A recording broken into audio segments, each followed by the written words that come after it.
America's delay in entering the war is justifiable. This sentence was very controversial when America was struggling between staying neutral and entering war. While eventually the events at Pearl Harbor pushed America into war, was the delay the few years beforehand the best way to go? I agree with this statement because if America entered the war too quickly, the outcome of the war may have totally changed the world we live in today. The delay may have brought a new factor into the war and saved many young lives from dying.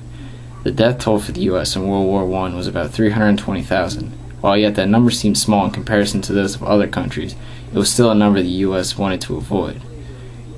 Though the way the U.S. handled being neutral in World War I failed miserably. So by the time the threat of another world war came up, the U.S. wanted to again avoid another great death toll number and tried to stay out of the events across the sea, period.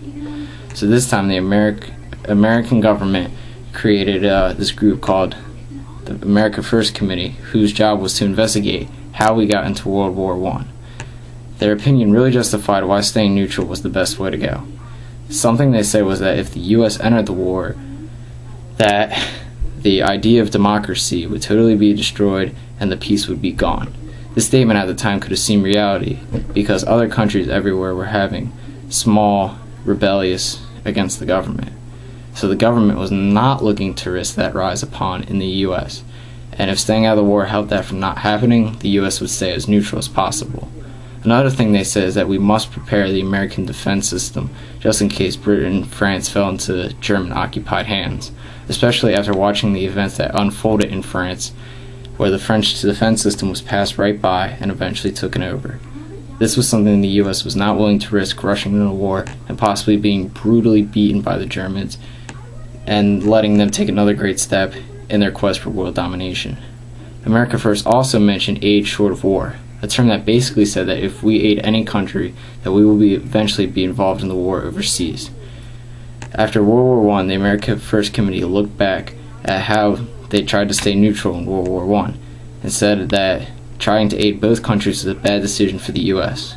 It eventually led to the Britain blockade, which angered the Germans, that eventually started their ungrueling process of unrestricted submarine warfare. This eventually led to the sinking of many American cargo ships, including the Lusitania, that eventually pushed America into World War I. America First also claimed that aiding other countries would weaken our national defense system, which in a lot of ways is true. The amount of supplies we would have to defend ourselves would go down, and our focus would be totally on another country than ourselves. And if Germans eventually took over those countries and we were defeated badly, who was going to defend us? So the delay in the war was a very good idea, even though Pearl Harbor ruined its chances to stay neutral longer. But again, it comes in the concept with the idea that we shouldn't fight unless we are attacked first. Otherwise, why risk lives and the protection of our country?